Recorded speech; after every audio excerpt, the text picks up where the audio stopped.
Has to do with Spider-Man, I think. Stop talking! Hey, welcome back to ScreenCrush. I'm Colton Ogburn, and I am here to report that Sony's Something to Do with Spider-Man I Think universe is finished. No more. Bye. Bye. Venom The Last Dance, more like Venom The Last Chance. Sweet burn. I've had it, man. First world problems, I know, but what Sony is doing with the Spider-Man IP has genuinely been pissing me off for years now. And following their most recent failure in Venom The Last Dance, I'm calling it. Spider-Man and all his friends and foes will be joining the Marvel Cinematic Universe, and I'm going to tell you exactly why and how. And then we'll talk about how all of this could come to a head in Avengers Doomsday and Avengers Secret Wars. But before we get started, I do want to remind you guys that we have merch. We've got lots of awesome Venom-inspired shirts up on the merch store right now. We've got denim featuring a lethal protector and jeans. We've got the Bully Maguire, My Little Venom, and this great Dirty Dancing parody featuring Eddie holding Venom in the air mid-dance. We also have some great Agatha merch and lots of other fun Marvelous designs like this Beast shirt. Shopping our merch store is the best way to support our channel so that we can keep making videos just like this one. And hey, you'll look super fly while you do it. Now, let's get things started. So back in the 90s, Marvel was struggling financially and they were on the verge of bankruptcy. So they started licensing off the movie rights to various characters to different movie studios. 20th Century Fox nabbed the X-Men and the Fantastic Four, while Sony Pictures got the Web Slinger and all of his greatest foes. Now, Sony actually used to make some kick-ass Spider-Man movies. Raimi's first two Spider-Man films were absolutely fantastic, and I'd argue that Spider-Man 2 is in the top 5 superhero films of all time. Spider-Man 3 wasn't great, but The Amazing Spider-Man was a pretty great return to form, and then of course we got The Amazing Spider-Man 2. Don't you know? I'm Electro. But hey, the point remains, Sony used to have a pretty decent track record when it came to making Spider-Man movies. Trouble arose, however, when they started trying to catch up with the MCU and rush into a Sinister Six team-up movie, an issue that is still plaguing Sony to this day, but more on that in a bit. Now, don't get me wrong, Sony Animation does a fantastic job with their Spider-Verse movies, so I want to make super clear that we aren't lumping those movies in with the slop that Sony Pictures is churning out. So really quick, I want to break down the ins and outs of Sony's deal with Marvel and how it works. So Sony licenses the movie rights to Spider-Man and his Rogues Gallery from Marvel. Back in 2015, however, Sony reached a deal with Marvel Studios to share the character of Spider-Man. This deal meant that they'd be casting a new Spider-Man that would appear in MCU films like the Avengers, as well as in his own films that would take place in the Marvel Cinematic Universe and be made in part by Marvel Studios. These Spider-Man films would be both Sony Pictures movies and Marvel Studios movies. You'll notice when you see a Tom Holland Spider-Man movie, you get the Sony Pictures intro or the Columbia Pictures intro, as well as the Marvel Studios intro. But when you see a film like Venom, it just says in association with Marvel, not Marvel Studios. Now, the way this deal was structured benefits both Marvel and Sony. Marvel would benefit from having their most popular character in Spider-Man appear in their Avengers films, and Sony would benefit from having their Spider-Man as a member of the most successful franchise of all time, especially at the time that this deal took place when Marvel Studios was on a massive incline, just getting better and better on the path to Avengers Infinity War. Now, there does seem to be a lot of confusion on how exactly this deal works in conjunction with Sony's other live-action movies. Sony may own the Spider-Man character's movie rights, but in their deal with Marvel Studios, they cannot use Spider-Man in any other live-action movies outside of their deal with Marvel. That's one of the reasons that we don't see another version of Spider-Man popping up in films like Venom and Morbius, and of course why we don't see Tom Holland's Spider-Man popping up in those movies either. Marvel Studios has to be involved and sign off on anything to do with live-action Spider-Man. So Sony, in their infinite wisdom, decided that in addition to their deal with Marvel, they'd make other movies with other Spider-Man characters, and the Something to Do with Spider-Man I Think universe was born. Now, Sony tried several times to shoehorn their other films into the MCU by teasing connections between their villain films and Tom Holland's Spider-Man, even though they knew that they couldn't do that without Marvel Studios' involvement and sign-off. That's why the first Venom film was supposed to have a Tom Holland Spider-Man cameo, but Marvel Studios understandably shut that down because they weren't involved with the Venom film, and they weren't going to let a movie that they weren't involved with be a part of their, at the time, near perfect cinematic universe. Sony was notorious for trying to pull cheap tricks in films like Morbius by making people think that the movie had something to do with Spider-Man in the marketing. For example, they had this mural of Spider-Man on the wall, the Tobey Maguire Spider-Man, that's actually based on the skin from the PS4 game. It was super weird. And they slapped Michael Keaton's MCU Vulture in every trailer, only for him just to pop up in a dumb as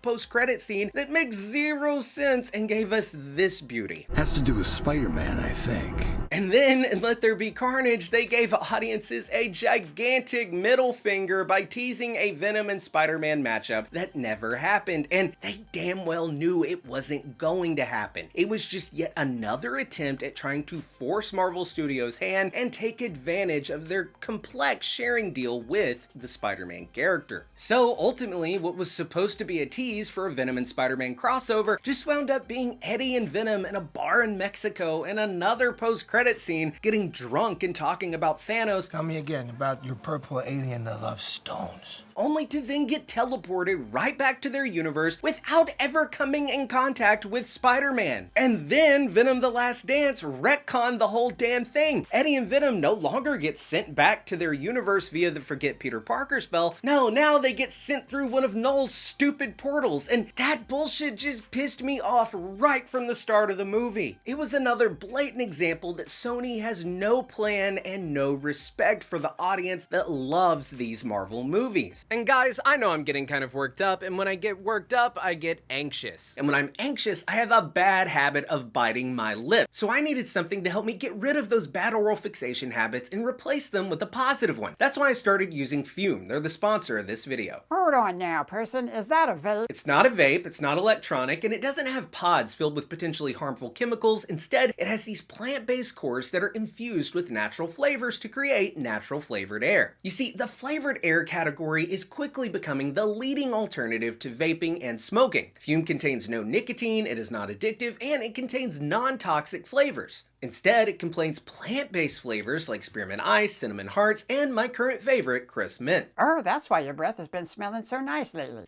Yeah, with flavored air, you can satisfy your oral fixation through a passive diffusion system that does not use electronics, vapor, or combustion. But mostly I like that it still gives me something to reach for when I feel anxious. It even has movable parts for fidgeting that make an incredibly satisfying sound.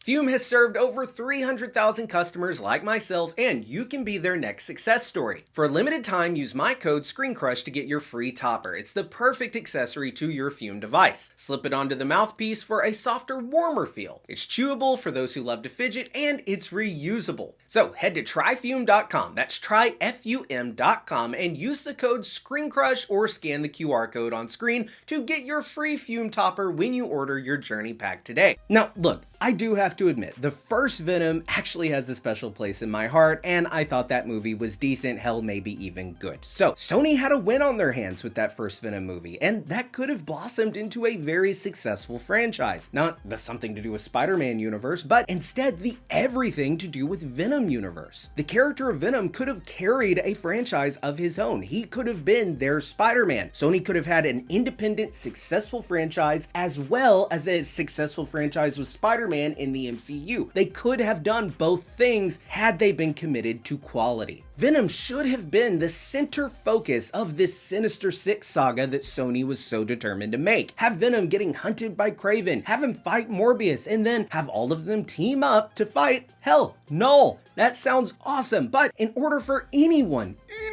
to care, you first have to make good movies. Give them the time and attention they deserve and build the franchise. You can't build your big team up movie on the foundation of shit movie after shit movie and expect it not to come crumbling down. After an awful Venom sequel, the shitstorm that was Morbius, the dumpster fire that was Madam Web, and the slopfest Kraven is sure to be, and now Venom The Last Dance, which was yet another another example of just how terrible these movies can be, I think it is time to wrap it up. It's time for all of Spider-Man's rogues gallery to go the path of Spider-Man himself and join the MCU. Now, let me be clear, I am not pretending that Marvel Studios is some pinnacle of greatness. They have had their fair share of shit as of late, but they're still far better at this than Sony Pictures. Again, I'm saying Sony Pictures, not Sony Animation, who's doing a great job. They should be left alone. And hey, by the way, before I continue, I just want to say, it's honestly an even bigger slap in the face how bad these movies are when you have Tom Hardy's Venom actually being a heartwarming and funny character. So anyway, here's my pitch. I am not suggesting that Sony let their rights to these characters expire and revert to Marvel, nor am I suggesting that they even sell the rights back. I am, however, suggesting that they expand their deal with Marvel Studios and let all of his rogues gallery join Spider-Man in the MCU. Let Marvel Studios make the movies. You guys can split the cost and then split the profit, and you can just sit back and watch the cash flow in. Sony would get the benefit of having Spider-Man and his friends and foes being overseen by a creatively superior studio like Marvel Studios and Kevin Feige, just like many movie studios hire smaller studios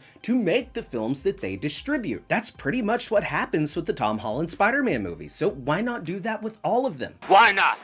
Why not? Sony can make the argument that they don't want to do that because then they have to split the profit, but hey, splitting the profit of a super successful movie is going to get you more money than having 100% of a box office bomb that's hated by fans. And the reason Marvel would benefit from this deal is they'd be regaining access to the only remaining characters they don't currently have access to. Now that they've acquired 20th Century Fox, they have the X-Men, they have the Fantastic Four. The Spider-Man villains and other adjacent characters are the only thing left. So following Avengers Secret Wars, we are going to get a rebooted universe that will finally give us the Avengers and the X-Men and the Fantastic Four all in the same place. And I want to see Spider-Man and all the Spider-Man adjacent characters in this newly formed cohesive Marvel universe with hopefully Spider-Man at the forefront.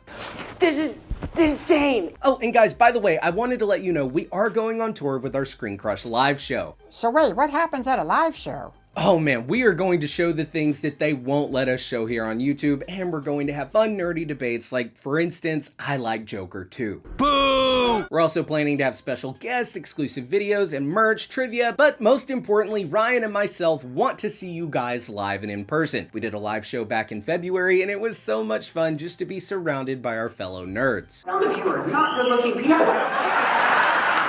Oh, so it's like a mini Comic-Con? Exactly. Now, the full list of tickets and dates are below, and for a limited time only, tickets are 15% off. Our next show is on November 14th in Boston, Massachusetts, so get tickets now before we sell out. Now, back to what I was saying. So, guys, look, I know I'm giving Sony a hard time here, but damn, man, the Venom character and Spider-Man's entire rogues gallery, they just deserve better than this nonsense we're getting. Spider-Man deserves better, and most importantly, you guys deserve better. And let me be clear, I'm not suggesting that this merger would mean a complete reboot of the Venom character. I love Tom Hardy's Venom, and I would be delighted to see him back in the role. Hell, I hope we see him in Avengers Secret Wars. And then when we get that in-canon reboot that resets the universe from scratch in a single cohesive universe, keeping some things, getting rid of others, Hardy's Venom can just be there. And we're just there. And hey, I want that Venom versus Spider-Man movie. I want to see Venom pop up as a thorn in the side of Spidey, but also be a helping hand to Spider-Man on his many adventures to come in this new Marvel universe. Basically, I want Spider-Man PS1 in live action.